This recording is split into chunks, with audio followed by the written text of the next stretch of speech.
All right, ladies and gentlemen, with the coming of the merry month of May, we will engage in a new series of discussions, and that is in part motivated by the fact that this coming Monday, the 8th of May, is the anniversary of Madame Blavatsky's death. In 1891, just before the coming of the new century, she left the earth, and this is generally in various ways commemorated by those who value her memory, and they even gave it the name of White Lotus Day. I have really no idea whether she liked white lotuses or whether she would like them now, but it's a very nice poetic name, and so it was named after her. And so that is one of the reasons why I thought I'd start this time. Secondly, by way of introducing the material, it might be important to remember that two very informative books have been published certainly within the last 20 years, maybe even sooner, and they were all on previously unknown writings of H.P. Blavatsky, and so especially one of them, the second in terms of publication, I think is of very, very great interest.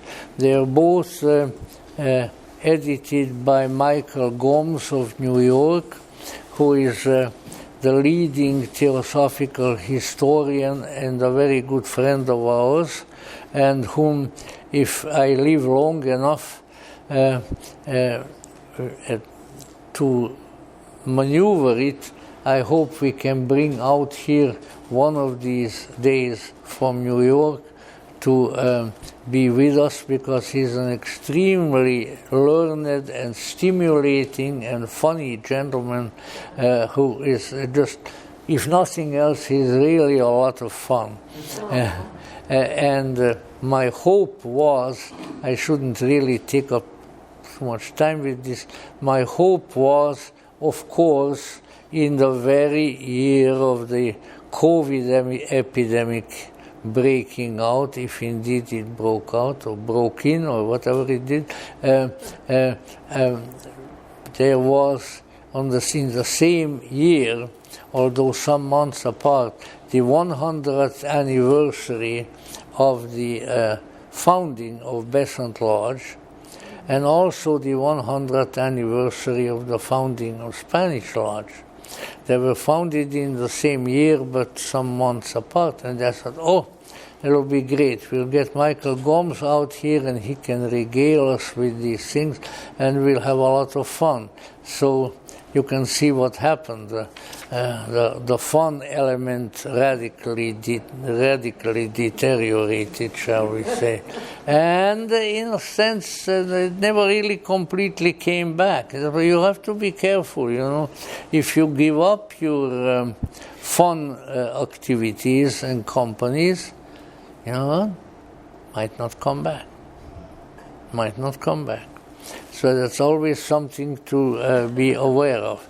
In any event, there are two books, and particularly the second one, you can probably, I'm about to purchase another copy because my copy has been eaten up by the gremlins at my house. I have book-eating gremlins.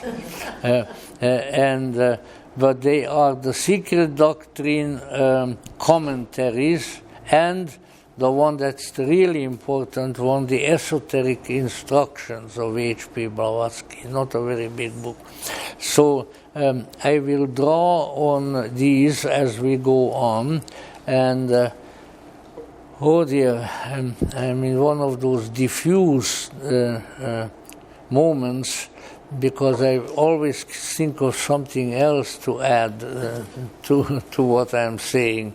But the last thing that I need to add is that just prior to the coming of the epidemic, for a couple of years, I was conducting what we called a little Blavatsky class here on Thursday evenings once a month.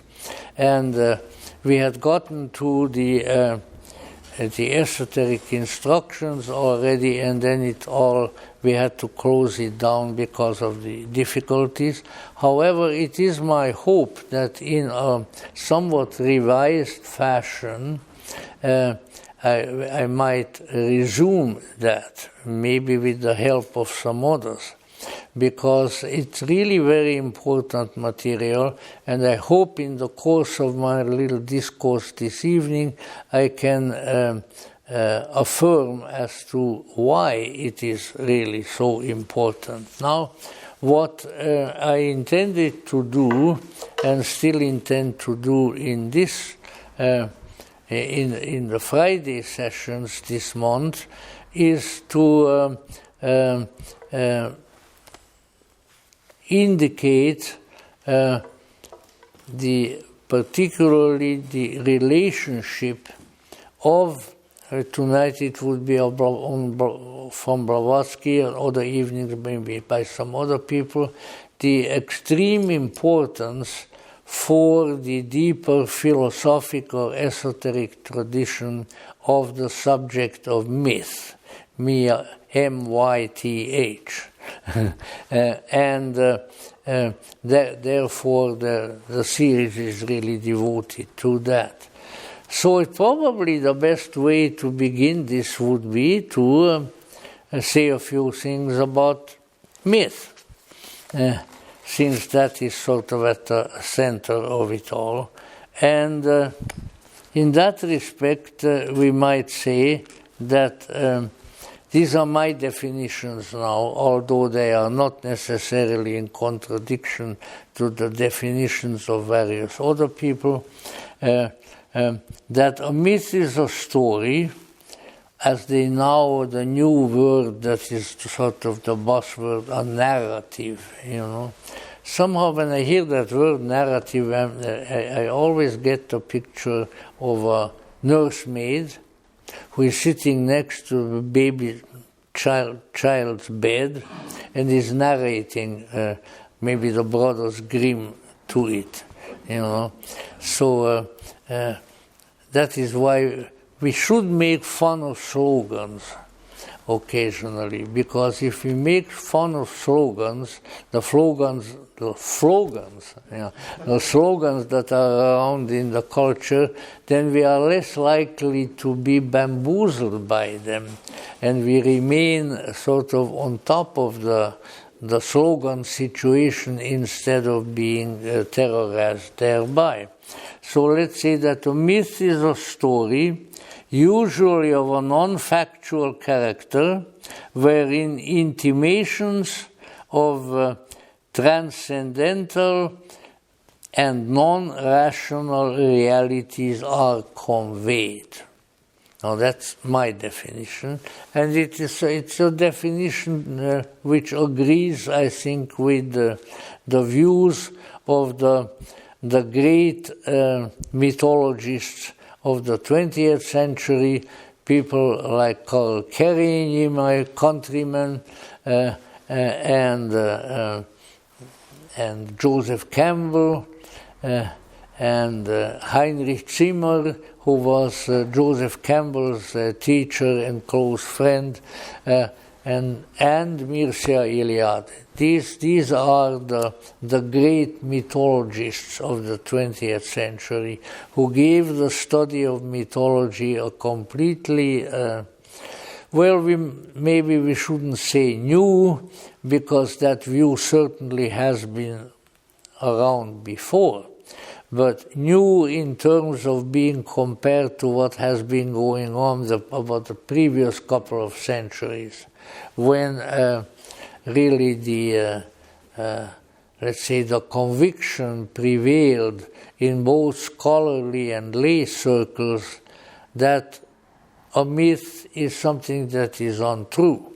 And you still find that bad definition in newspapers and places like that. I don't know,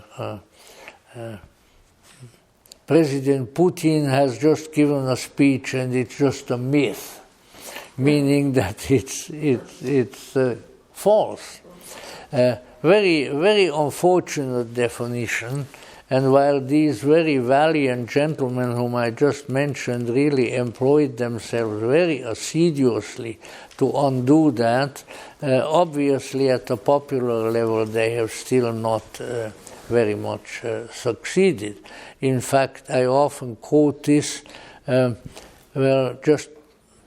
just quote it because I feel like quoting it. Joseph Campbell, our own great American mythologist, told this story that he was already writing because his books on myths, because his first, I can find the year someday, his first well-known book on myths, The Hero with 1,000 Faces, I think came out as early as either in the 40s or in the 50s, so he has been at this for a long time. And he had a radio interview somewhere, and one of the radio interviewer very haughtily sort of confronted him and said, well, Mr. Campbell, how come you are so interested in myth? Everybody knows that a myth is a lie. Which was not exactly pleasing to Mr. Campbell, you know. So, but you know, one encounters that. I was with a very, very attentive and very polite and really very nice group of people in Miami once, but mostly of Cuban origin. And when it was all over, they also said, but you know that the myth is something that is not true. And I said to myself, you know, why was I talking here for an hour and a half if they're still thinking that way? But the issue really is that it is a narrative that has a greater complexity, especially in its intentionality and in its background, in where it comes from and in what it is trying to accomplish. It is very different in that respect from other narratives. For instance, you can say that the children's stories of the Brothers Grimm, many of which are rather grim at that, you know, but still very interesting children's stories, late 19th century German, that they have as their, at least one of their principal intentions to indoctrinate. Now, the indoctrination being, thank God, not in some political doctrine, because the Brothers Grimm preceded Hitler by quite a few decades, but rather there is the attempt made to tell the children a story, and this in turn will make an impact on the child's character. So, for instance, I don't know, you have a story called the Struwwelpeter, which some of you who know German will remember. And this is a boy who is very rebellious, and his rebellion manifests in such attitudes and acts as he won't let his hair being cut, he won't let his fingernails being cut, he just will not take care of or let anybody take care of his personal hygiene.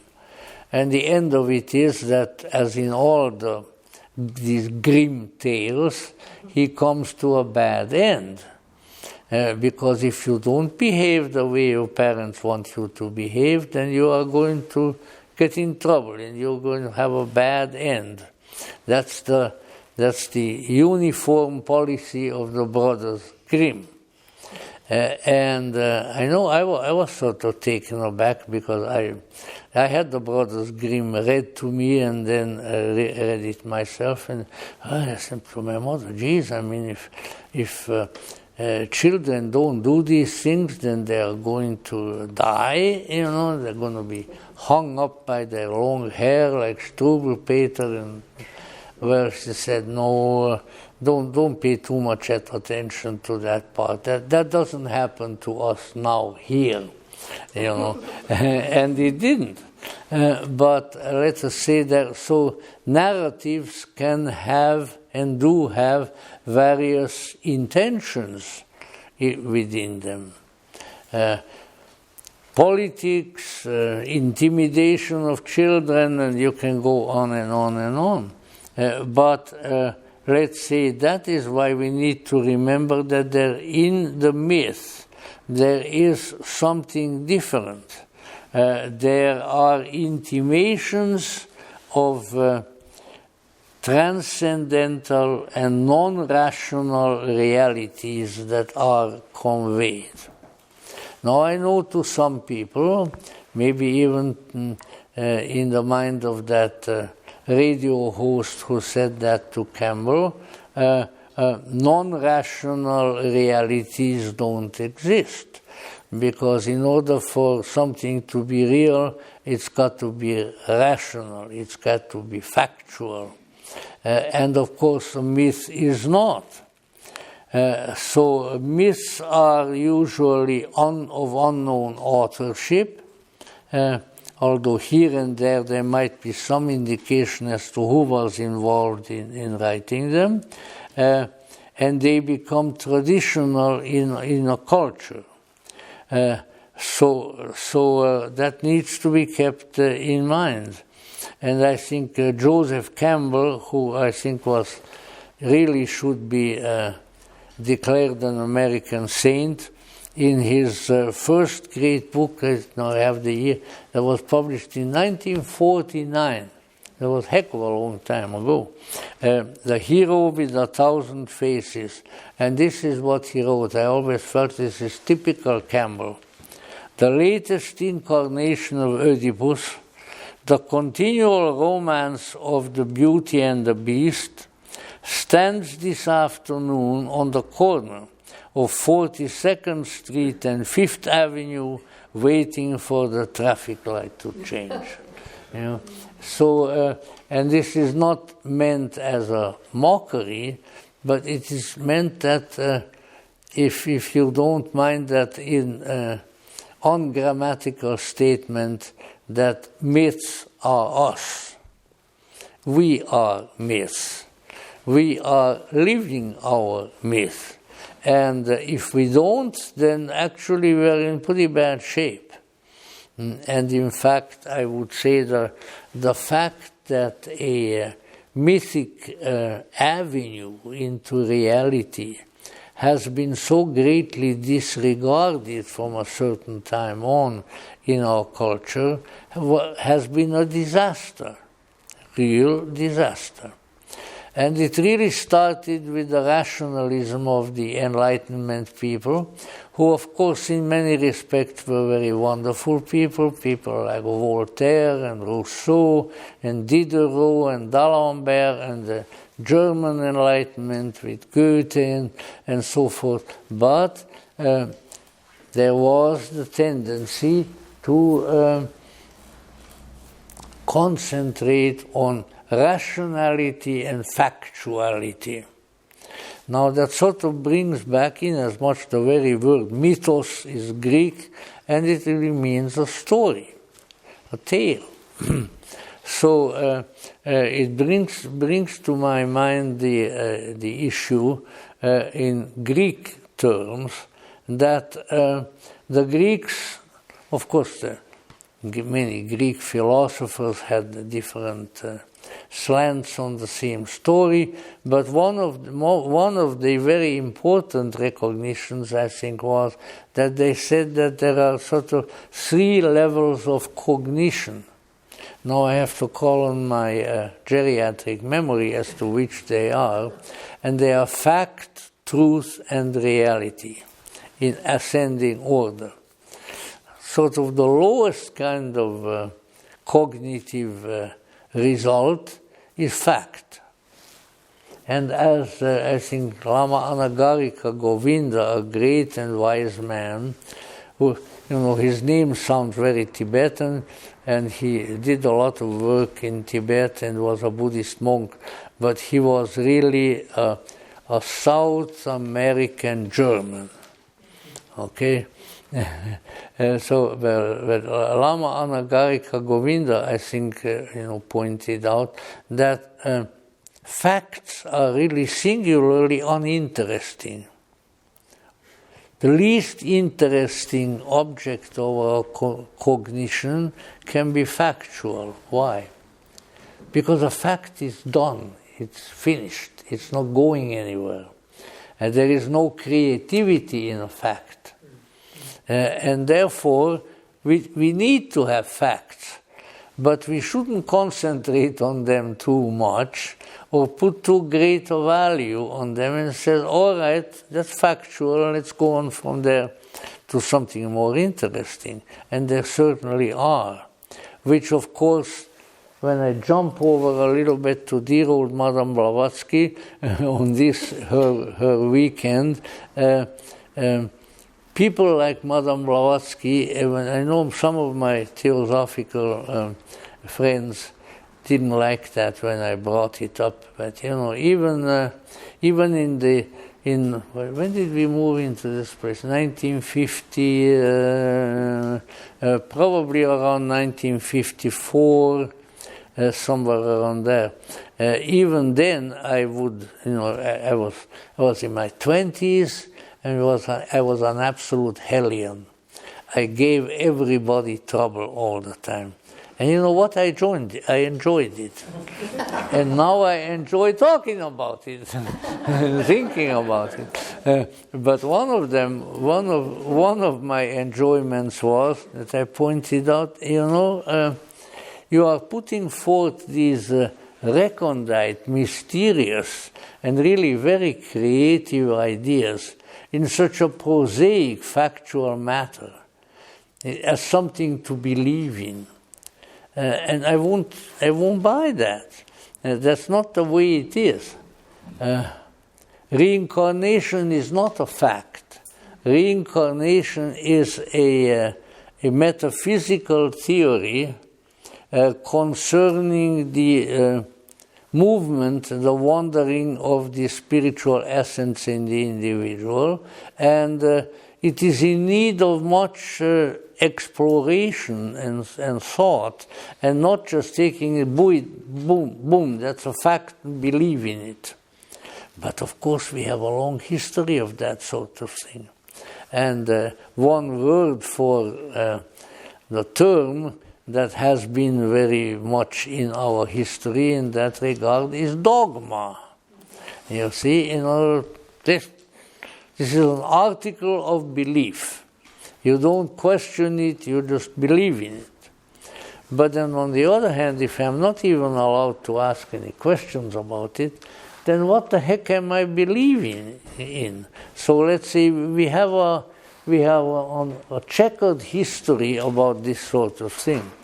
And however, I could, even though I was very young and so forth, I could see that people like Madame Blavatsky were not believers, and they were not promoters of beliefs.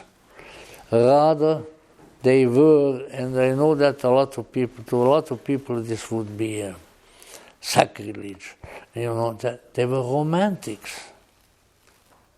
And if you are interested in these things, you have to be a romantic. No, I don't mean necessarily that you are terribly interested in the romantic poets of the 1800s or the 1700s or something like that. But you have to have imagination. You have to have excitement in your nature that you are able to lavish on these strange, unusual subjects that the esoteric tradition concerns itself with. Because these myths, as they mostly are, or mythologems, a mythologem is a component of a myth. Mythologems are there to further stimulate your imagination. They are reached with your imagination and they create more imagination. And of course you said, but then all I have is imagination. You know what? If you really have imagination, then you have an awful lot. Then you have something that really matters. There is something that is going to help you throughout your life and is going to make life so much easier and so much better. But if instead of that you're always looking for belief, well, then maybe from a fundamentalist Catholic, you're going to change into a fundamentalist Marxist, which I would say would be a few steps down, but perhaps just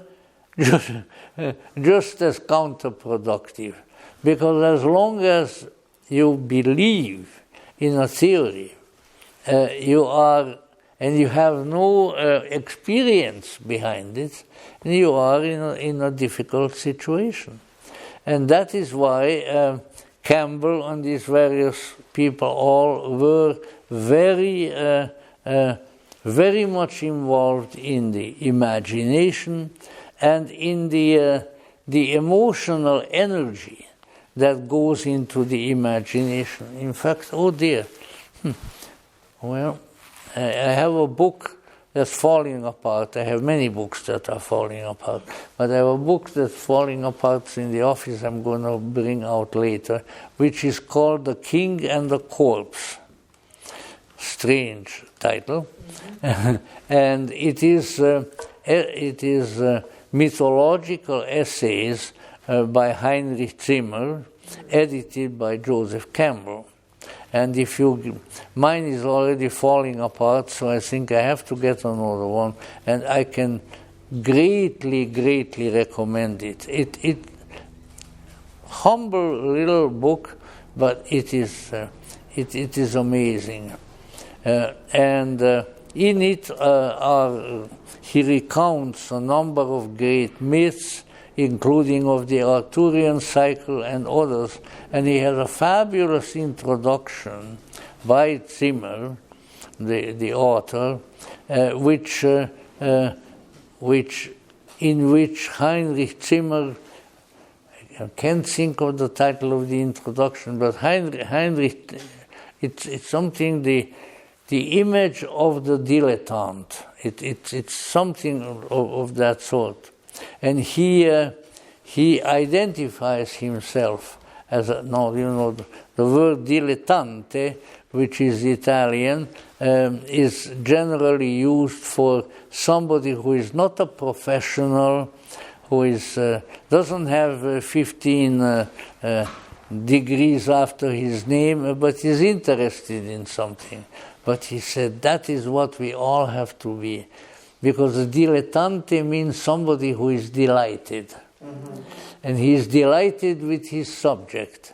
And he said he himself, Heinrich Zimmer, was always delighted with mythology. And he became a scholar of mythology because it delighted him and for no other reason.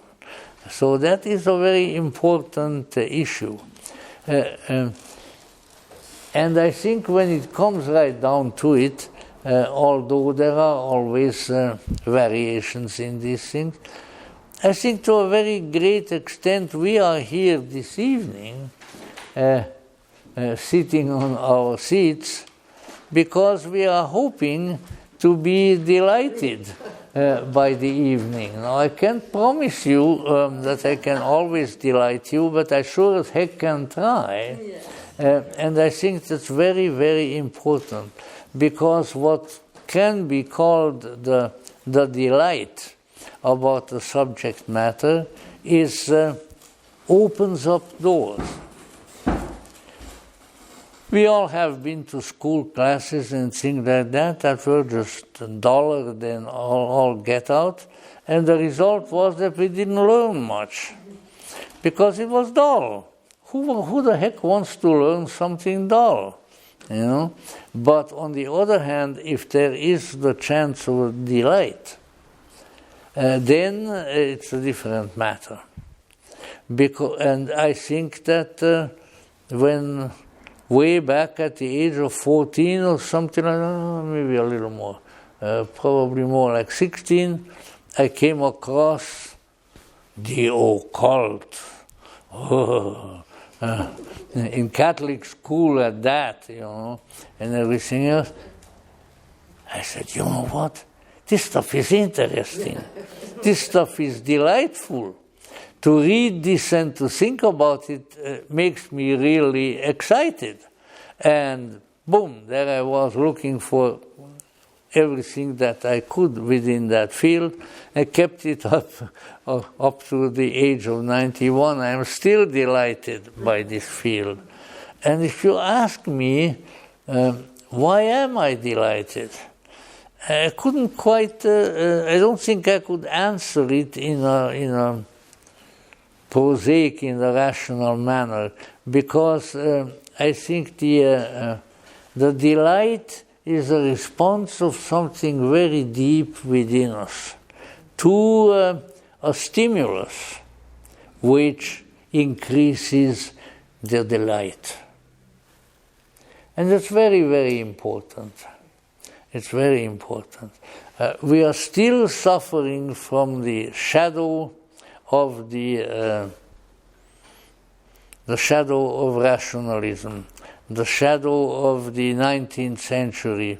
And it was C.G. Jung who said that the 19th century, with the coming of rationalism, was the true dark ages. Why? Because it darkened that part of our minds, that part of our perception that would give delight, that would make it worthwhile going on in this life. You know what? I could care less. Maybe I'm just a Dummkopf. But, you know, I couldn't care less whether there is artificial intelligence someplace. I know my intelligence is not artificial because I had to work on it. And all the other things people get so excited about. If I never come close to a computer in the rest of my life, I'll be the most happy dilettante in the universe. Why? Because those things don't excite me. They don't delight me. They don't make me happy. Now, I can see that when you wanted some obscure data about whatever, and a few years ago, you went into usually a beautiful old building with big windows and many, many shelves with books. And then you looked it up. You looked up what you wanted in those books. Then you made notes and took them home. And now you take out a little magical square, this little piece of sorcery, and you take it out and then tick, tick, tick, tick, tick, and then you try to get the information there, and you probably will. But you got it in a much more dull, in a much more prosaic manner than before. I mean, I can think of a place that is more romantic, and no doubt at times used for romance also, why not, than a really beautiful library. with beautiful bindings of the books, with the light coming in through maybe stained glass windows, and with looking up the various titles and so forth, and not a little piece of electronic sorcery. You see, pick. Oh, Campbell Joseph, yeah, here. So now, obviously, I'm burlesquing the situation a little bit, but I think it is true that the element of delight, the element of excitement, the element of being loved with what you are doing is of extremely great importance. And if you are writing, or if you are going to conduct a class, give a speech, whatever, if you don't have that delight within you, your performance on that occasion will be thereby greatly impoverished. We've all been to school on various levels, and we could tell that our teacher was delighting in his subject, that he was trying to induce us students to be similarly delighted, and to have an excitement about it, to maybe even be in somewhat, what as we might say, in love with that subject instead of anything else. So this is true regarding all fields of knowledge. I think it's particularly true about this strange, mysterious, and at times maybe controversial field of esoterica. Because if we look again at the saying of the old Greeks, that fact, truth, and reality. Now, facts are stimulating truth, because we think about facts. It makes us think. And therefore, then we progress to truth, hopefully. Maybe not always, but we can. But then there is yet something else. Actually, I think this is a Neoplatonic saying, which is about as Greek as you get. Namely, that then there is reality. And the reality, or whatever else you want to call it, it's beyond fact and it's beyond truth. It's not. It does not deal with data, and it does not deal with physical reality. It does not deal with intellectual cognition, but it deals with something else. And that very act of dealing with that something else is the living and ongoing proof that there is something else, that there is something beyond fact and something beyond intellectual truth. You know, I think it's a British expression, or at least I heard it from at least one Englishman, the proof of the pudding is in the eating. Now, I'm not necessarily a big pudding eater, but if it's good, I'll take it. But in other words, it's the intimate interaction of your consciousness with the object of your consciousness. And that's very, very important. And that is really what makes life exciting, makes life worthwhile. I'm reminded of a little paragraph in the second or third edition of the book, The Gnostic Religion, now by the German scholar, his name will come to me. In any event, makes maybe not that much difference. Hans Jonas, of course. Hans Jonas remained in Germany. He was still teaching at the university. Nazis harassed him, all kinds of things. And then his friend came back from England, from exile, and or maybe it was the other way around. Jonas was in exile. In any event, the two scholars met. One who was in exile and came back after the fall of the Nazi regime, and the other one who remained there. And I think it was Jonas who was starved. He looked terrible, and was in very bad shape in the immediate post-war Germany. And he asked his friend, the other scholar, "Tell me, my friend, what happened of the manuscript that you were working on before you went away about the Gnostics?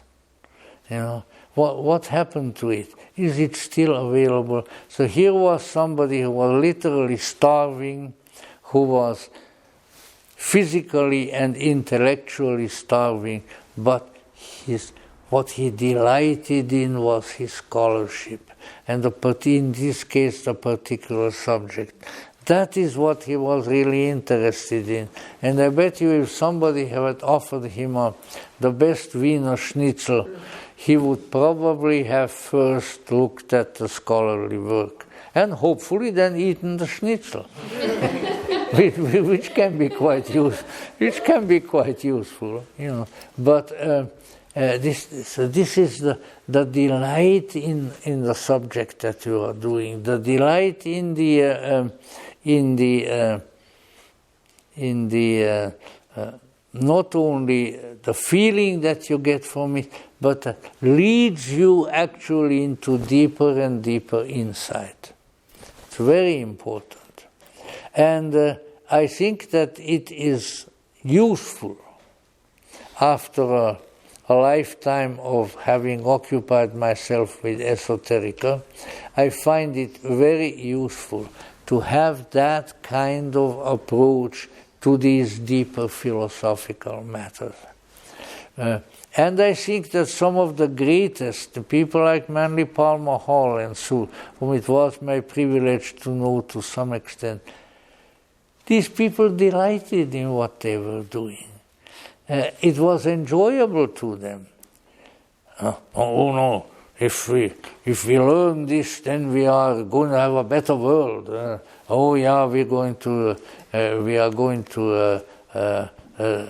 save the earth from being sick. We are going to do all of these things. Balderdash! That's not what we are going to do. We are going to enjoy ourselves. We are going to be joyous. We are going to be the dilettante who delights, you see. And such really was the case with the strange woman born in 1831, I believe, 100 years before my birth, in Yekaterinslav, Russia, to a very classy, noble family.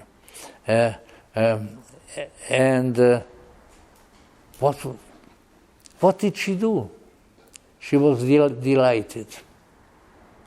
She didn't sit down as a little girl on the shore of the Volga and said, "Oh, I'm going to design a philosophy that's going to improve the world, and that is going to retard or stop the ecological catastrophe, or this, that, or the thing." No, he said, "You know what?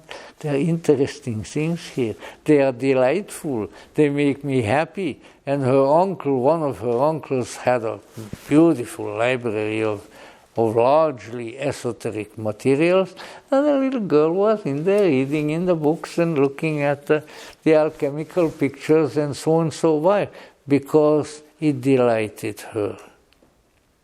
And I can say, at least for myself, in the retrospect now of so many decades, that what she did has delighted me and has delighted others. And have we improved the world? Did it need improving? Of course it always did, but it never does improve, no matter what happens.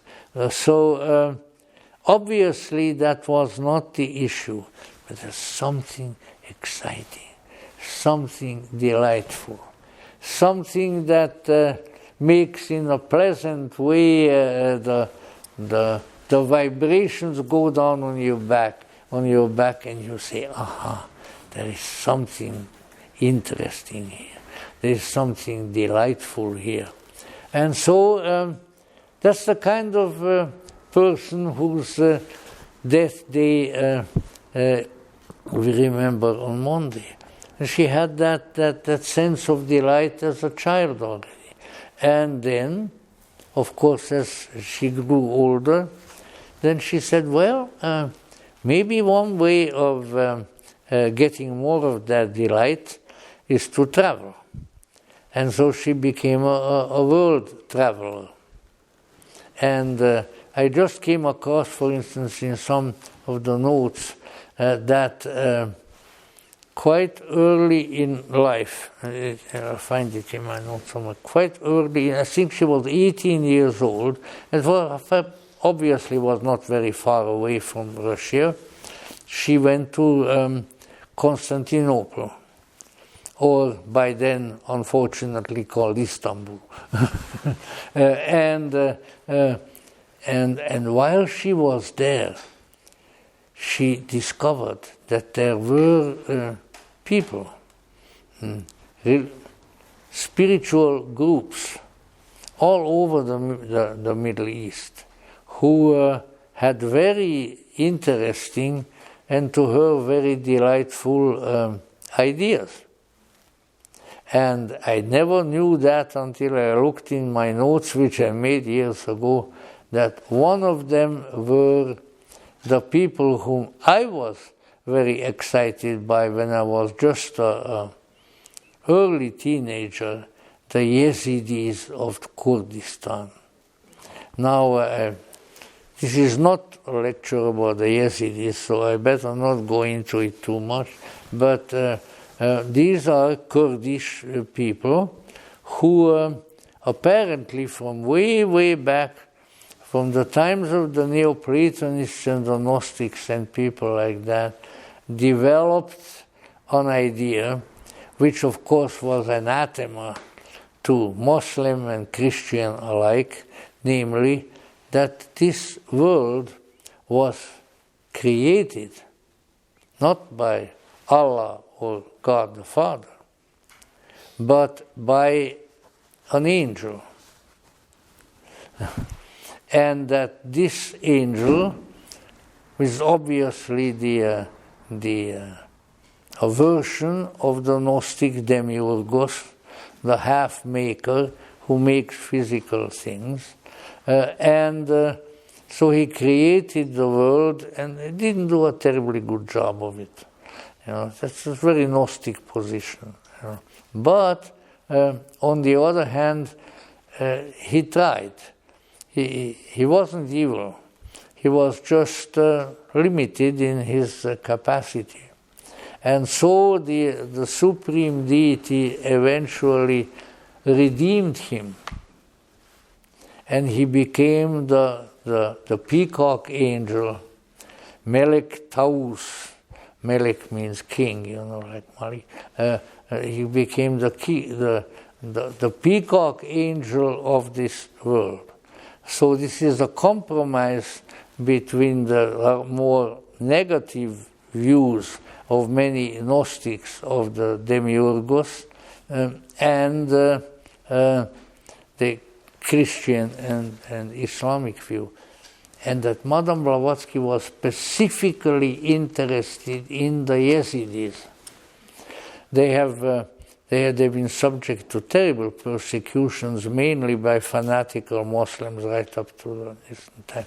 But again, I don't need to be teaching Yazidi doctrine here, but the issue is that these are all the Yazidis and a number of other minor and often persecuted religious groups, Mandaeans, others. These are remnants of ancient esoterica. They brought with them from the way back in history, they brought with them spiritual teachings and ideas, which when properly evaluated and studied and applied, can be very, very interesting. So already as an 18-year-old girl, Madame Blavatsky became aware that there are unusual forms of spirituality in the world, other than the Russian Orthodox Church and whatever else they may have had there. And she went out to look for them. And eventually, after many journeys, particularly to Egypt, and she ended up in the borderlands of Tibet. And she apparently came across some people who could teach her Tibetan from Russian, and this in turn brought her another much more complex and powerful insight into spirituality than she otherwise would have had.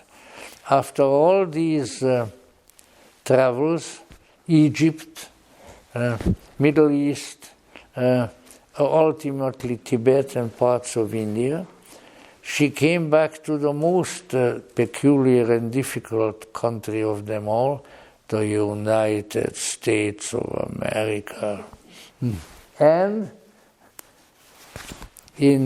by then, of course, with quite a lot of experience, she gathered around herself a group of interested people, and in November 1875, she founded a group for the study of the weird, as Alan Watts would have called it, the unusual, the delightful. A bunch of dilettantes who wanted to delight in unusual things.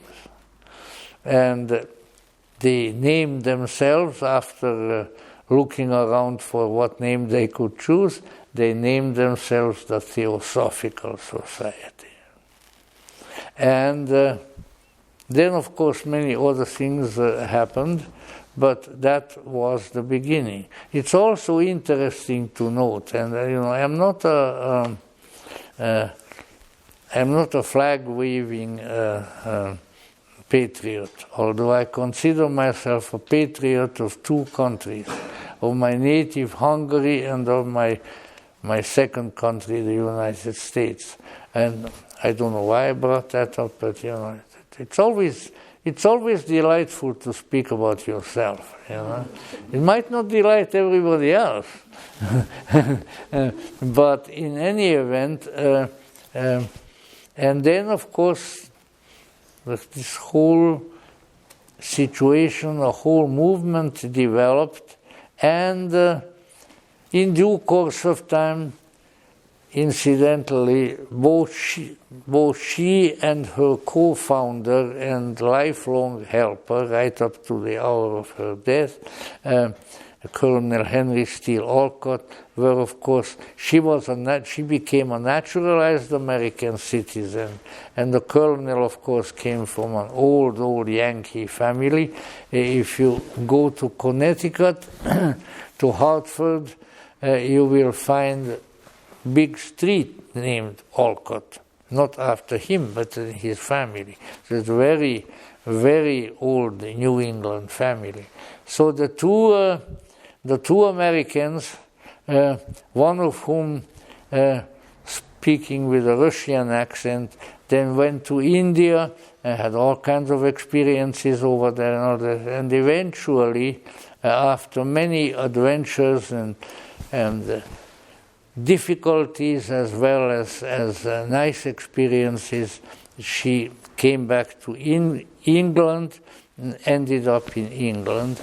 But before that, she stayed in various places in Europe. And by then, she was hard at work, writing a gigantic book, which she called the Secret Doctrine. Now, I as a good theosophical student, of course, I tried to read it, and some of it I found very, very interesting, although I must say that I wasn't all that much delighted as I hoped to be. And the reason for that being that it is after the initial introductory portion, which is fabulous. If you're not going to read anything else of Blavatsky, then read the introductory portion of the Secret Doctrine, which is called the Stanzas of John, which is a highly poetic work and an esoteric creation myth. And it's really that portion is very, very very delightful, truly worthy of a dilettante. Later on, it becomes more and more weird.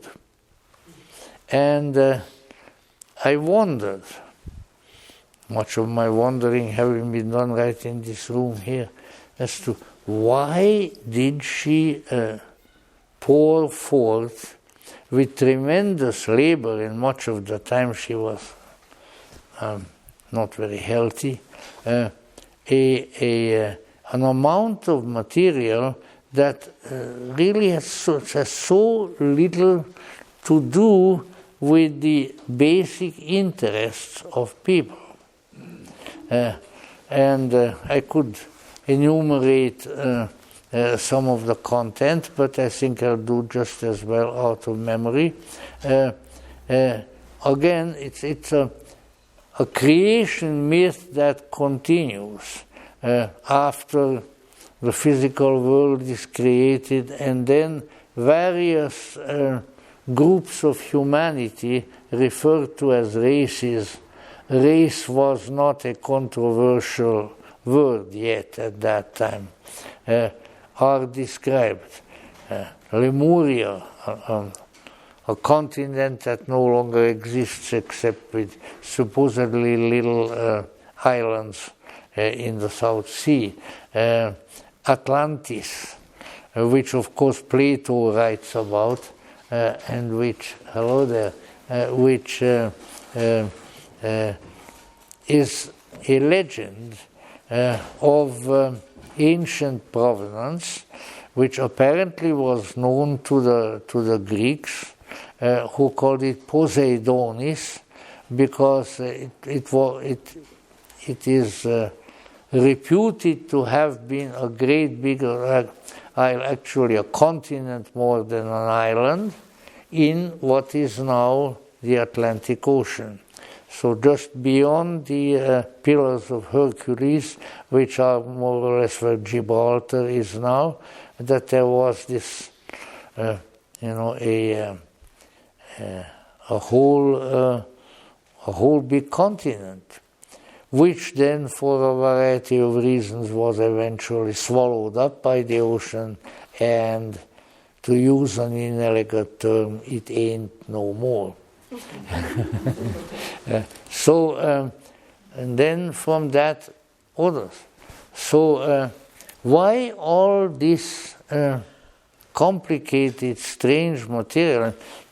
We really want a strange part of it. That's even earlier in the book, where the humans, or the people who are going to be humans, come out of sort of the etheric regions, and then slowly become physical. You know, they come out of the astral plane and slowly they become physical. And she gives them wonderful names. For instance, one of them, because of their looks, she calls them walking, breathing pudding bags. Now, what is a pudding bag? Maybe my British friend can enlighten me about it sometime. But something rather ungainly, I presume. And to call a human a pudding bag is probably not much of a compliment. But all sorts of strange stuff like that. And strange creatures in the ocean, out of this. It goes on and on and on. And you wonder, well, all right, it's kind of interesting. I mean, it beats Stephen King, but maybe even H.P. Lovecraft, whom I love, But why is all this there? And it took me decades and decades when it dawned on me, at least I think something dawned on me, that it is a myth. And it is a story. You shouldn't take it literally, but you should see within it a gradually unfolding meaning, which can be interesting and which can delight you. But I have met hundreds and hundreds, maybe thousands of people who were interested in the Secret Doctrine. I found very few of them who had that view. No, it's got to be factual. Yep, Atlantis really existed. Lemuria similarly really existed. All of these things. And yet, let's say, when treated, and I try to treat it that way, when treated as a myth, you can derive some of that delight, of that excitement from it. If you treat it as a fact, it's just a bunch of weird tales. At one time there was a periodical, I don't know when it ceased publication, that was called Weird Tales. And I think it was published in New York, and I think it contained weird tales. In fact, I said we have a book at home which has excerpts from the weird. That is the one that H.P. Lovecraft wrote for his first stories about and things like that. But let's say weird tales. So you can have weird tales, but you can also have a myth. And the Secret Doctrine is a myth. In fact, depending on your inclination, you can find myths within myths, stories within stories, which is really the way that myths operate. Because even if you look at the ancient Greek myths, some of which were the delightful, transformative heart of the mysteries, like the myth of Persephone and Demeter, of the Eleusinian mysteries, and so forth. There is a matter of interest there, and it can stimulate various developments in people. I, for instance, and probably just because I'm a weird little Hungarian boy, I was fascinated as a small child already by the idea of a city underneath the ocean. And in one of my children's books, there was quite a description of that, and it is supposed to be, again, it doesn't exist, but it is supposed to be in the North Sea, and the people around there, the fishermen and so forth, call it Vineta, and that when they're out in the ocean fishing, and it's very, very quiet, they can hear the bells, the bells from the belfries of the sunken city. So the sunken city or the sunken continent of Atlantis or whatever you want to call it, it's an archetype. Now what kind of archetype do you think it is? It's our sunken city. We have a world inside of us that is sunken underneath the ocean of unconsciousness. Because the waters, especially the deep ocean, are one of the psychological symbols of the great mystery of that which is not conscious in our nature. So there are psychological and psycho-spiritual equivalents of the various weird tales in the Secret Doctrine, which are delightful and which do cause a certain spiritual stirring inside of us. But they are not factual, but rather they are mythic. Now, the way we derive meaning from a myth, of course, is not by turning it into theory, into rational stories. Oh yeah, well, maybe there's something down there outside of Gibraltar that had really sunk, and so we'll go there and find it. In fact, there was a very strange and ultimately rather comical episode here, and I don't want to smear anybody's name or so forth, but it was led by a lady university professor of somewhat weird proclivities, and so she rented a ship, and they went to look for Atlantis. So they had their divers, I don't know where they got the money, but they did all kinds of things. So there they were outside of the coast of Spain, and that was in the days of Francisco Franco Bahamonde, Il Caudillo still. And a dictatorship is always a little bit suspicious of people who come around nosing, because they might find things that the dictatorship does not want them to find. And so the Franco government decided, get rid of these guys, get rid of these Americans. We don't want them nosing around in our ocean. So they packed up and went. And you know where they went?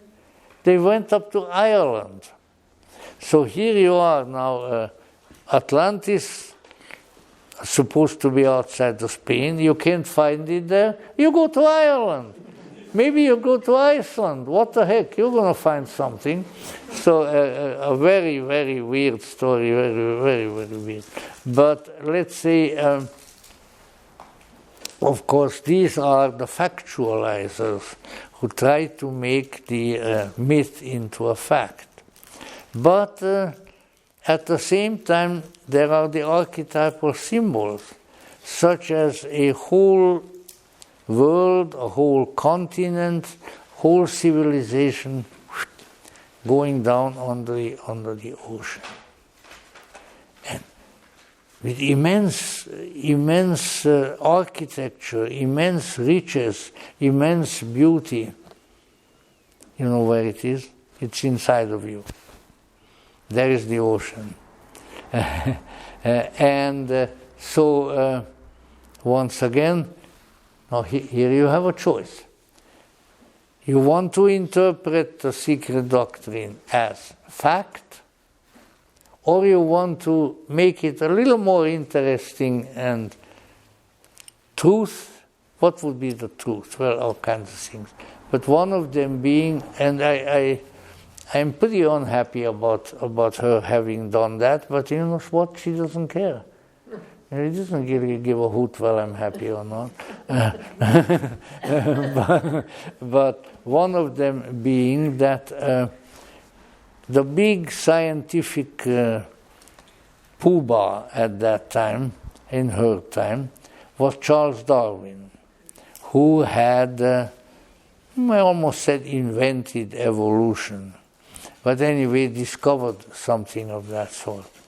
And so she mixed that in. She said that from very,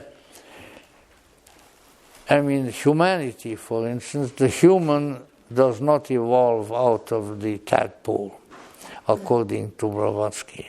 But the human spirit, the human soul, comes from a mysterious region that the Gnostics called aeons, and can have all kinds of names. In other words, we come from a heaven world. But then we find ourselves in a curious and somewhat inhospitable environment known the earth. And here we have to start, apparently because of some natural laws, we have to start in a primitive way. And so we are little organisms, and then we are pudding bags, and then there are all kinds of weird stuff there. For instance, at a certain point, the humans, or the proto-humans, the early ancestors of the human race, begin to have sex with a sort of proto-apes. That's kind of like going ape, And then this adds another interesting biological strain and so forth. All of these strange things are there. And within them, she says, there is an evolutionary principle, because the spiritual seeds that come to the earth have to now find physical vehicles for themselves, and they work on these physical vehicles and make them evolve, and that's as far as she goes with the evolution. But she used to make fun of evolution too. She said, did you evolve out of a kind of a little unicellular, ugly little organism somewhere too? You like that idea? People said, no, madam, we don't like it. So in any event, so what happened? 100 years later, people who want to follow her teachings also, they believe in evolution as much as the fundamentalist believes in Jesus Christ. Why?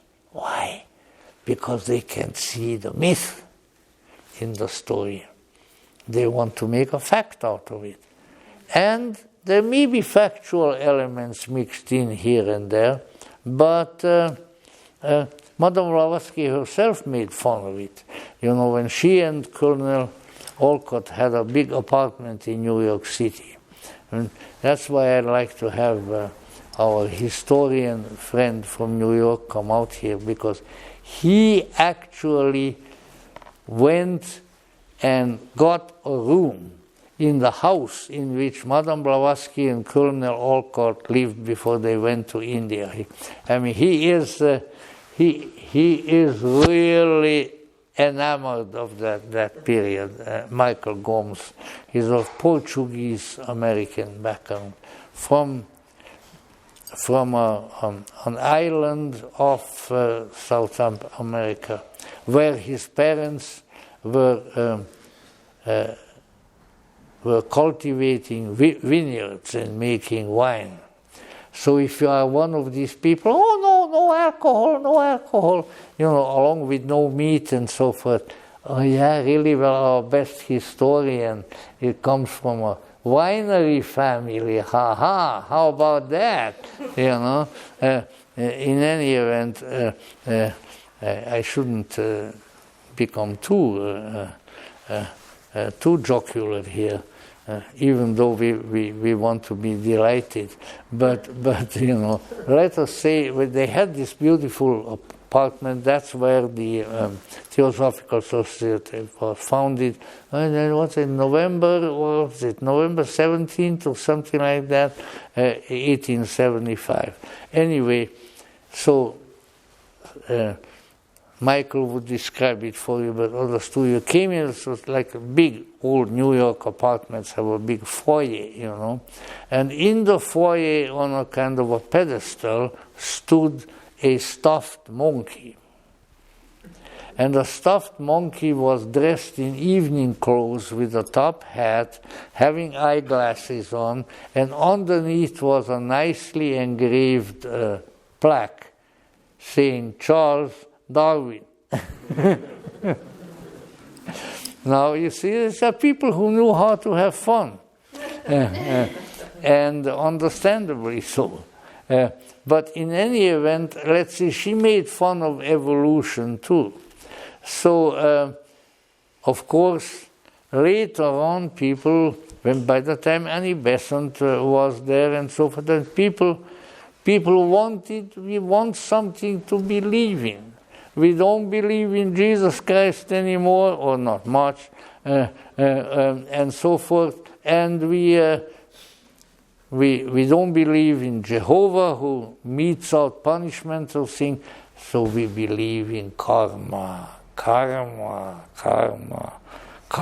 the great punisher, karma, the new Jehovah, and so what? Karma, so what? We had like all kinds of jokes about karma in the 60s, that my karma ran over your dogma and things like that. But you don't want to hear about those, I'm sure, So why did I mention it? I don't know. Yeah. It's a pretty good pun, actually, isn't it? So the thing is, the concepts that she brought forward in a mythic fashion, not in order to be believed, but in order to utilize as steps into a more delightful world. Because otherwise it would be a fact or truth. Oh, these are truths. These are the truths. Or how often did I hear that? Are you so sure? With my 22-year-old voice, I would say, are you really sure about that? Well, I am not. I made people so mad, it still delights me. That's the kind of dilettante I am. But in any event, the myth, once it especially once it progresses to the level of the nous, where the bridge into reality, the belief, the teaching changes into a mystery that opens up things. Just like, I don't mean to put these things on the same level, but just like, say, the mysteries of Eleusis or the mysteries of Dionysius or so forth. Well, when people participated in the myth of the Kore, the Demeter, the divine maiden and her mother and so forth, what happened to them? Did they just learn a new myth? They could have learned that someplace else. No. Something was happening to them. As they were playing the part of the goddess, of the girl, Kore, or her mother and so forth, when they came out of that particular altered state, they were not the same. And Cicero, for instance, who himself was a old sort of Roman rationalist, a lawyer, had that. Cicero said that he met a lot of people who went through the Eleusinian mysteries, and he says they all lost the fear of death. And you know, that's a big fear. And we all have it. Some to a greater or lesser extent. And then, of course, we listen to Dr. Fauci, and then we are all terrified of oh, we're all going to die. Well, sure, we're all going to die, but maybe not right now. Let's wait a little bit. You know? But you know, that is a very powerful human emotion to be able to get away from. And yet, the mystery did it. Why? Because the mystery had within it elements that when the human psyche participated in them, it changed. You can use the word transformed. And such was really the case in all of the mysteries. Why? Because they all had one or more myths. And in some peculiar way, you know, the Greeks know everything, and they know how to do everything. The Greeks managed to get the initiates of the higher mysteries to experience these stories. And so the myth was not a story out there, but they were in the story, and the story was in them. Now, this is extremely important. You know, Christians tried to do that and often succeeded with, let's say, with the myth of Christ. There is even a Latin word for it, which is the title of a book, Imitatio Christi, the imitation of Christ. Now, if you substitute Persephone for Christ, it would be Imitatio Persephone. And so the myth will allow us to enter into the essence of a particular meaningful story that has that capacity. Now we must be, person must be properly prepared, of course, to do that. And there are all kinds of theories as to how those preparations went on. I think one of the fine authors on it was my Hungarian compatriot Karl Kerényi, whom I knew, him and his wife Magda, I knew slightly because they had been to our house. In fact, they came and visited us just before they, it must have been about 43, somewhere around there, not quite 44. There was a big scholarly conference in Switzerland. And so we didn't see, in Hungary, anybody who is a person of respect who is older than you call him uncle or aunt. So I said, ask my father, where is Uncle Karl? This was Karl Kerényi. And said, oh, Uncle Karl went to Switzerland. Well, when will we see him again? Well, we don't know. We'll see him again. So Uncle Karl and Aunt Magda went to Switzerland, and they never came back because they knew what was happening. The war was on and the Russians were coming. And in Switzerland, they met somebody who was very much worth meeting, and that was Carl Gustav Jung. And so Professor Kerényi and Dr. Jung collaborated on a number of books, including on the Eleusinian mysteries, which are still very, very wonderful books. So the myth combined with the psychological processes within the individual can really open up a world. And when you look at the Christian mystics, Saint Teresa of Avila, Saint Catherine of Siena, Saint Francis, Saint Bernard of Clairvaux, oh my goodness, the great mystics. These people were living in the myth. They were delighted with their version of the Christian myth. Saint Bernard, who was the co-founder, a very important figure in the Cistercian order where I went to school.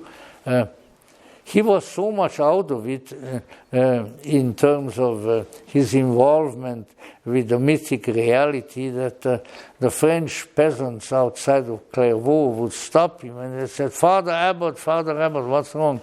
Well, I think you should get off the horse and remount the horse. He was sitting on the horse facing backward because he was conversing with the angels and everything else, and the horse will take me where I want to go, and I mean, that is how much consciousness can alter when you are really in the middle of a true myth. And the myths are often, because of their spiritual effect, myths are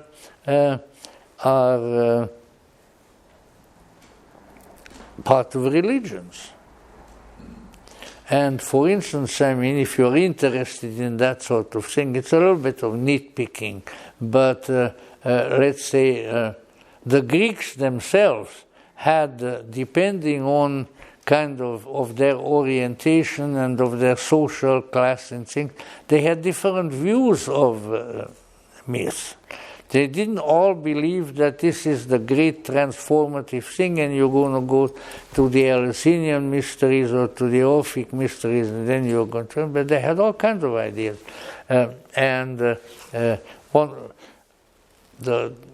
sort of unthinking, ordinary people just said, this is a really good story and I like it. And that's not exactly a bad position to have, I think. But then there were others who said, there's other kind of meaning there. And that's the point of view of allegory.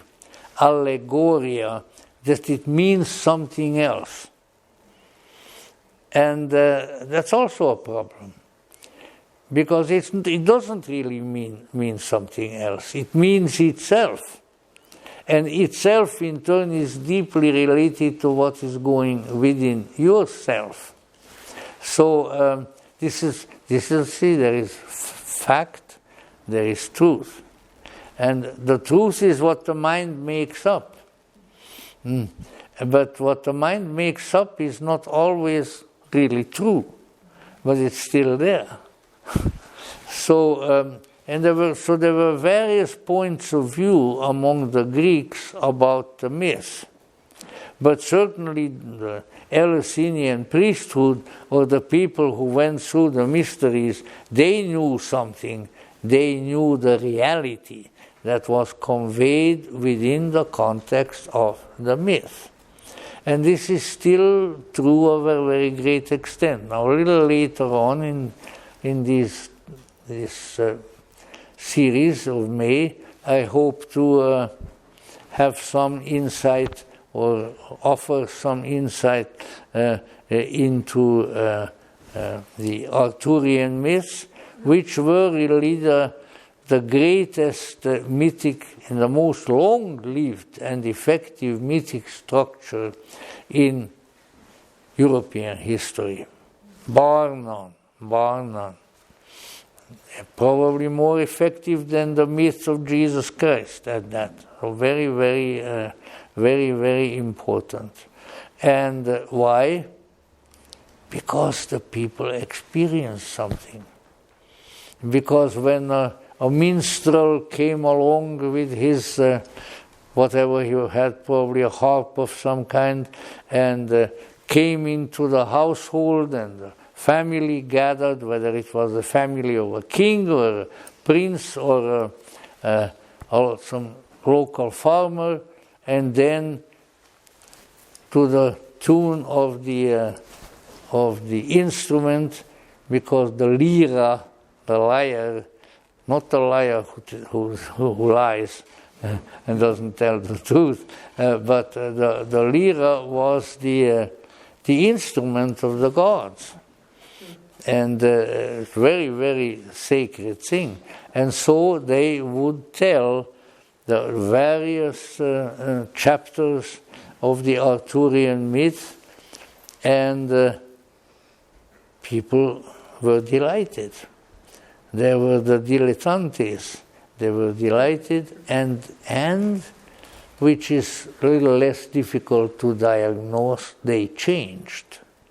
But you see, here again, we have to realize in our psychological, in our psycho-spiritual nature, we have to change in order to experience the greater reality.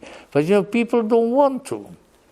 People want to stay the way they are. They want to stay the same dull clods that they have been since birth, and that they probably will continue as later on.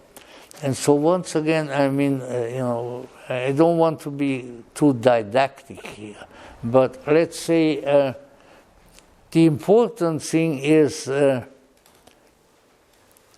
to allow the experience, especially the unusual experiences by whatever means they come to you, to allow them to enter your psyche and to cause certain processes to take place there. Carl Jung has called them transformations. Carl Jung called them individuation. And it is all of that. So the important thing is what the experience does to us. It's more important than the experience itself.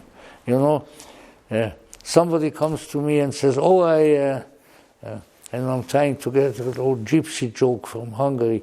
I dreamt of 100, I almost said the Hungarian word. I dreamt of 100 wolves. Okay? You dreamt of 100 wolves. Great. Well, give me the interpretation. Really? I don't know how to interpret your dad burned 100 wolves, maybe just to a minor extent or something. The important thing is that the experience does something to you. In the course of many years, I certainly have met a lot of people in this situation. I have met people who I could tell from outside that something was really happening to them, that they were being transformed, shall we say. But they didn't. They said, I had such and such a dream, or I had such and such a vision. Now, what does it mean? Does it mean I'm going to meet a big, tall man with dark hair? Things like that. Trivialities in the eye of the spirit. So, because many of the really important transformative experiences that come to us have no one-to-one translation, but that's what people want. Does this mean that I am going to meet somebody who looks such and such? Does this mean that my bank account is not going to be lost in the Bank of America?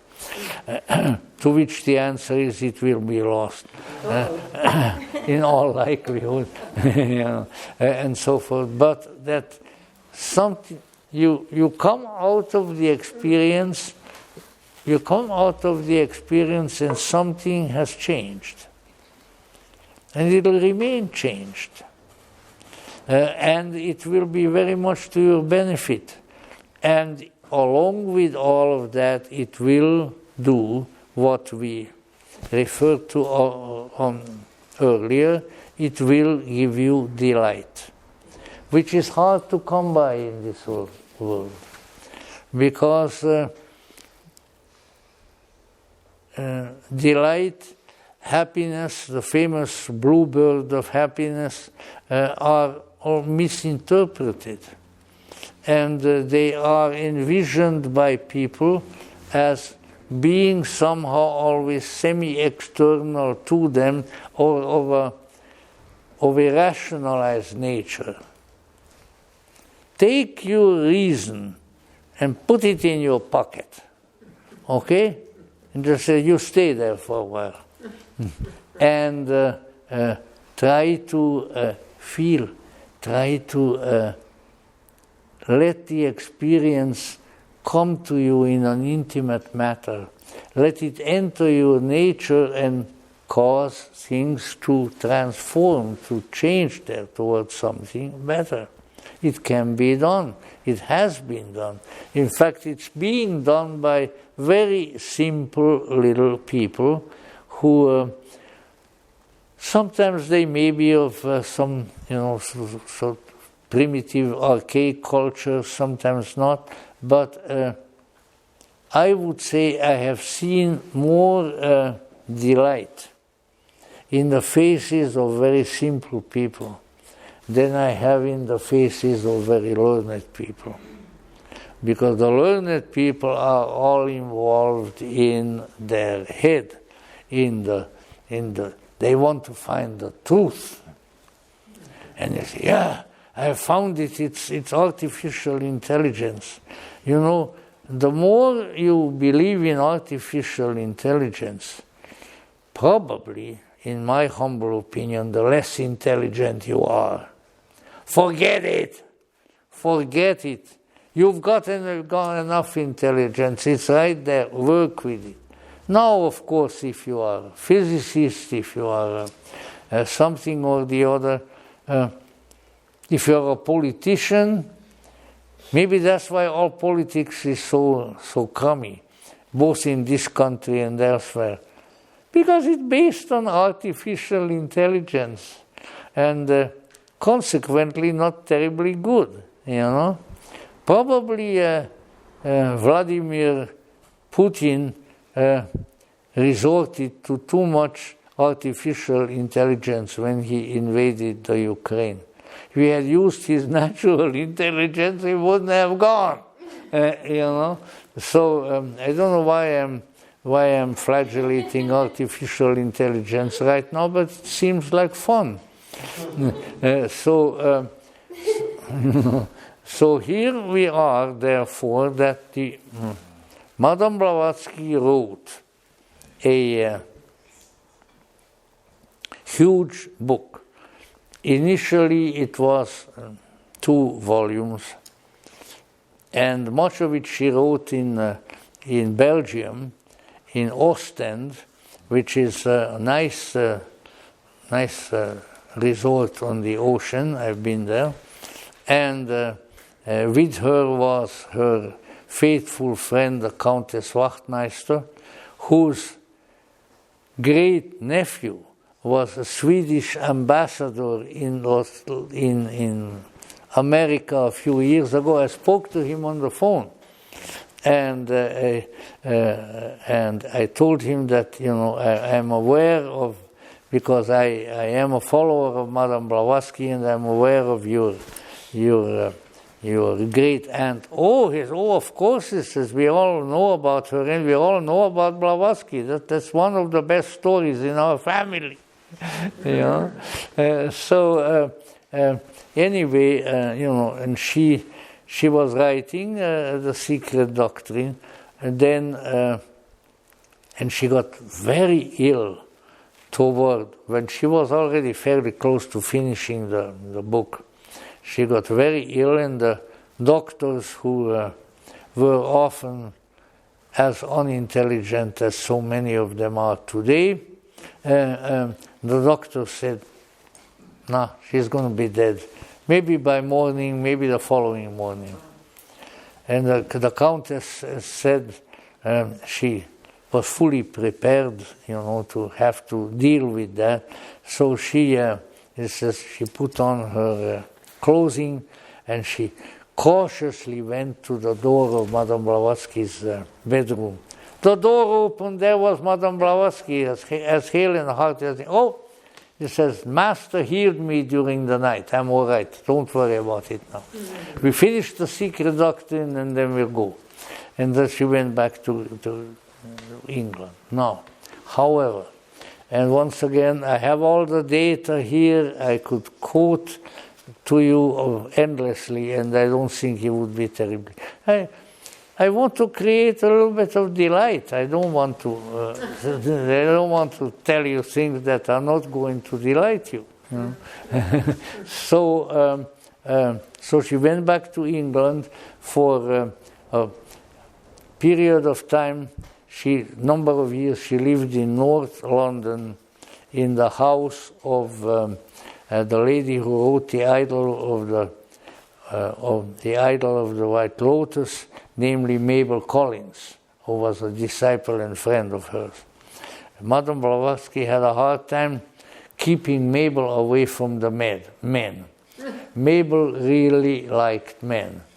And so Madame Blavatsky realized that, I'm never going to cure her of that.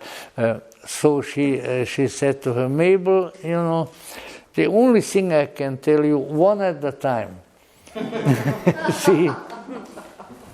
So people like William Butler Yeats, the poet, and so they were making jokes about that. They called her, you know, Mabel Collins, who wrote beautiful spiritual books. Mabel Collins may have had as one of her boyfriends the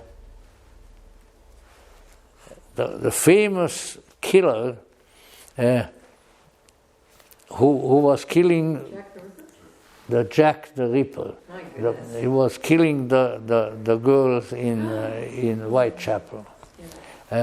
Now, the details don't matter. It may or may not be true. But let's say Mabel wasn't all that choosy. See, this much we know. So then, after a while, she and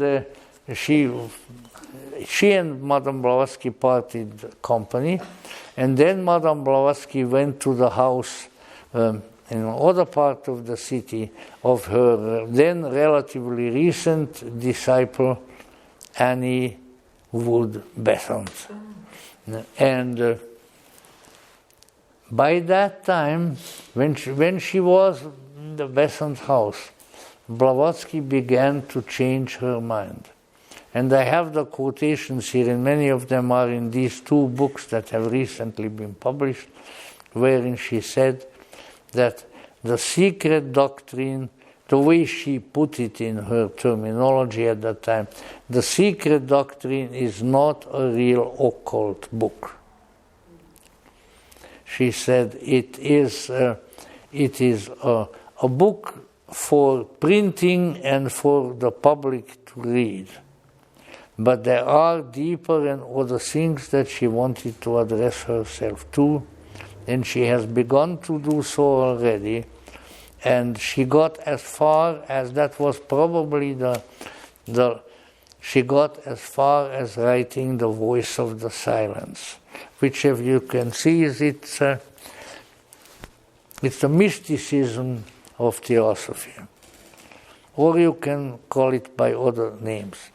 So and yet in it, and in some of her other statements at that time, because we have these two books, especially one. If you want the name, I'll give it to you later. I think these books, wherein she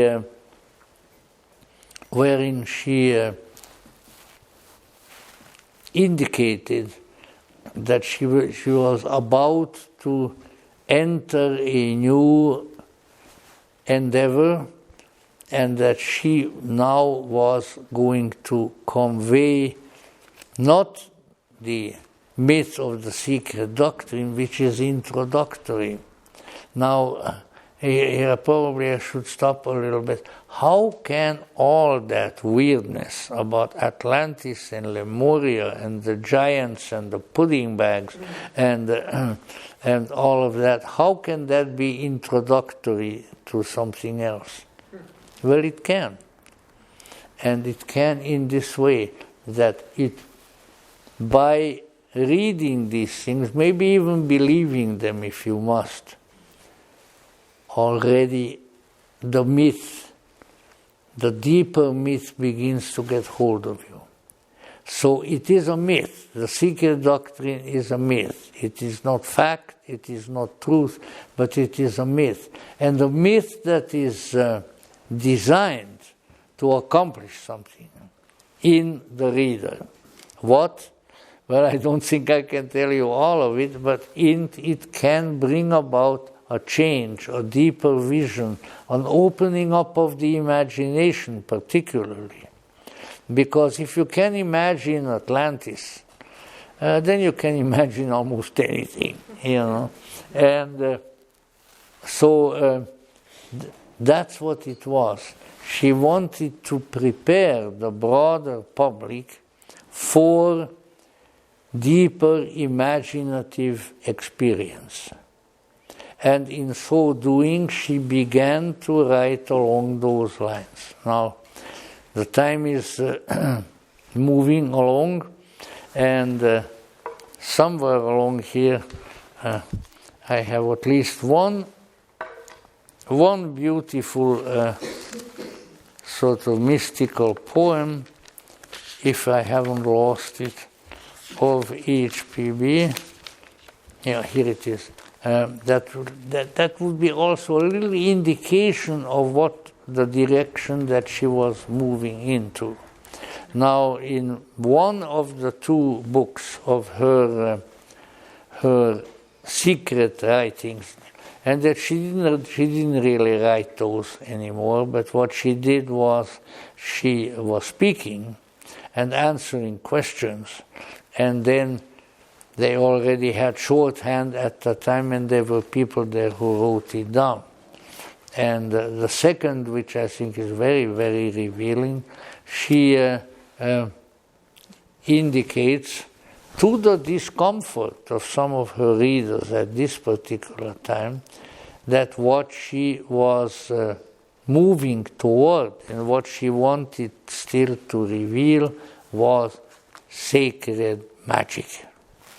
And the first chapter in her really esoteric book is about who?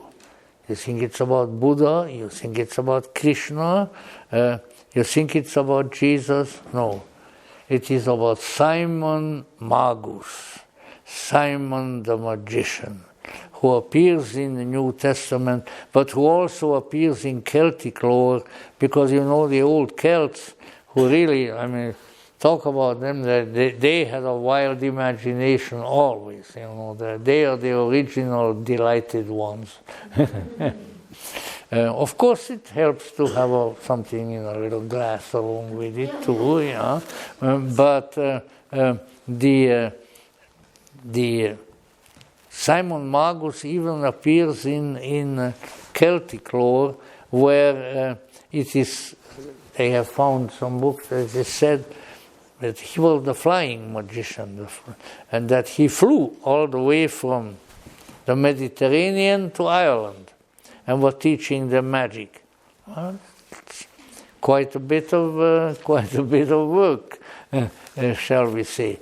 In any event, it's about Simon Magus, and what she indicates, of course, and those of us who have studied Eliphas Levi, or some of these things, which of course she studied also, we are of the opinion, I am of the opinion, that what she meant was the mystical ability of the human psyche, human soul, whatever you wish to call it, to become united with its own deepest. In fact, she used the word essence. So there is one great, this is the Magie Haute, the high magic. The supreme magical feat, which you also could call the supreme mystical feat, is for the lesser psyche, the lesser mind, the lower soul, to be united with its deepest transcendental ancestor in the heavens. That is the Theosophia. When that wisdom comes to the individual and that transformation, then really the work has been accomplished. And she was already beginning to work on that. The voice of the silence was along those lines. And then, just a few years this side of the year 1900, she couldn't stay in her body any longer and she died. However, we have her words, undisputed words now, and quite a few of them indicating that she was desirous of completing her work by somehow leading those who were capable of being led in that fashion into the deeper mystical realm where the lower self is united with the higher self. Now you might say, all right, what about everything else?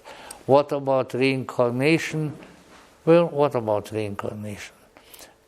Blavatsky never taught the universal necessity of reincarnation.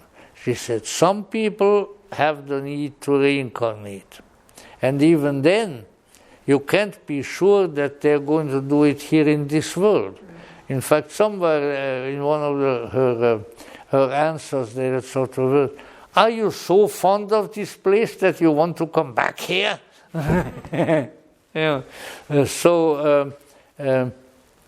Yes, she said that the possibilities of reincarnations in other worlds. That's interesting. Now, she didn't say in flying saucers, she didn't say on the planet Venus, but in other worlds and in other realities.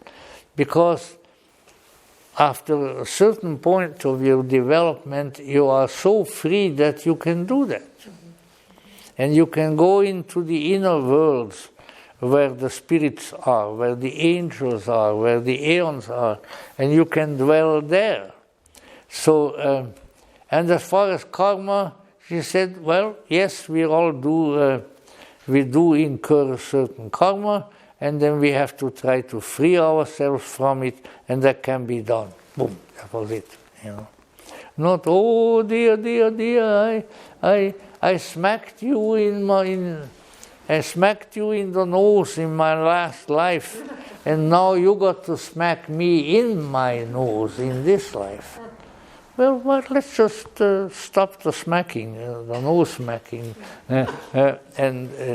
So there once again, now you have, once again, the Dalai Lama, His Holiness Tenzin Gyatso was asked, one time was a big lecture, and by some chance I was there, and people were asking him about, or somebody was asking him as to whether karma could hold him back. And he said, if you do things right and if you are enlightenment, no more karma. Just like no more karma. So the issue is the state of consciousness. In any event, whatever way we look at that, let's say there are environmental forces, and I don't mean the environment in the forest or something of that sort, but environmental in the sense of the psychic atmosphere, the psyche where you live. There are environmental forces which can work to your advantage or to your disadvantage. And that is where karma, which is an ancient, very ancient teaching in India, Buddha picked it up too, is there. And so karma can be undone. Now, oh dear. In any event, I just have to hint at that a little, and we'll maybe get around to it another time. As I have mentioned before, I think that along with the excessive emphasis on karma, along with the excessive emphasis on reincarnation, there has also been an excessive emphasis on the masters. In other words, HPB said, yeah, there are teachers in the body and out of the body who can help you, and if you get to the right level of consciousness, then you will be inspired and instructed by such beings. And then this was developed further, and let's say, I think a lot of excess has been engaged in on that element. I've wrestled with that concept for decade upon decade upon decade. And I only came, which I think, to a resolution, you know where? In C.G. Jung. And particularly in connection with Jung's writing of the Red Book. Why? Because Jung encountered somebody already in Memories, Dreams and Reflections, his autobiographical fragments. He says that he met this being called Philemon. And he couldn't quite know what to make out of the communications, the interactions with Philemon, until he met, and this is an earlier time from what is in the Red Book. He met a gentleman from India who was there was the League of Nations way back at that time, and so he was talking to this Indian gentleman, and the Indian gentleman said, well, you know, we in India, we believe in having a guru. The guru is the teacher who guides us in spiritual things. And he says, most people have a human guru. But he's speaking of himself, he says, I have a spiritual guru. And he mentioned the name of him. And the name was Shankaracharya, who is probably the Shankaracharya who is the founder of Vedanta philosophy, way back. And Jung says, added to it, and these were dictated to Anir El-Yafeh, and he says that, and now all of a sudden I knew who Philemon was. And he, a stupid translator translated it as my ghostly guru. Well, what he was said was the German word geistlich, spiritual guru. In any event, then I read the Red Book and the communications of Philemon there in that light, and I came to the conclusion that there are, at a certain level of spiritual experience, there exists the possibility of figures, fantasy figures, mystical figures, who can come to an individual and help him. And that this was true of Blavatsky. And the names conferred upon them and various details, well, let's say they were mythology. They were myths. So there is the myth of the masters. But at the basis of it is a psycho-spiritual truth that a teaching and initiating and helpful presence can arise. Where does it come from? I don't think it comes from the Himalayas. I don't think it comes from the Kalahari Desert. It comes from here. Oh, but that's not interesting enough. I want a master who has a big beard and walks around in the Himalayas. Well, if you want one, we can arrange for you to have one. Why not? Come on. But the issue is that there are presences there are forms of consciousness which are available to us for the purpose of helping us and our instruction and probably various other helpful purposes. And that's it. But you know what? It's not as exciting. It's not as delightful as thinking about the Master Kuthumi with a big beard and the Master Moria with a probably longer beard and all of that. But you know the thing, think of them as you wish, but what you are doing there, you are changing the mystery now from fact and to truth. The important thing is, I want help. I want instruction. I want a presence to help me and to contribute to that delight that I was talking about. Oh no, but you have to help the world, don't you see? You have to be a bodhisattva and heal the earth, which is not sick at all, by the way. You might be sick. But so, yes, there is something there. But it is, and it came in handy for H.P. Blavatsky to romanticize and to make more delightful her message. And so, in order to do the same, I'll concluding now, and we'll come around to this thing later. Concluding now, I'll read to you a poem that she wrote very much toward the end of her life. So if we want to remember her this Monday on the day of her death, this is probably a good one to use. It's called There is a Road. There is a road, steep and thorny, beset with perils of every kind, but yet a road. And it leads to the very heart of the universe. I can tell you how to find those who will show you the secret gateway that opens inward only and closes fast behind the neophyte forevermore. There is no danger that dauntless courage cannot conquer. There is no trial that spotless purity cannot pass through.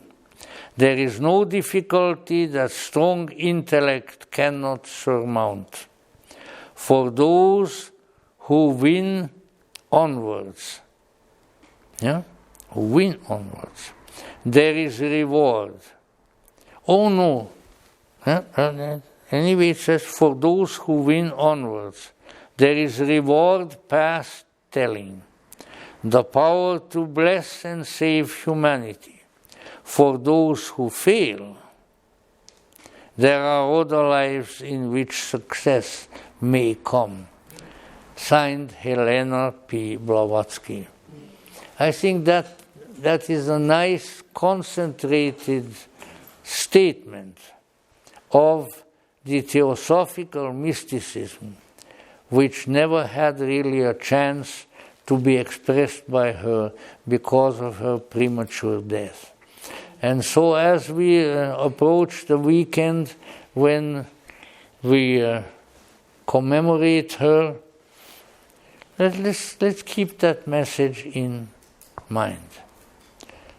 Here was a woman who delighted in the mysteries of the Spirit and who wanted others to similarly delight. She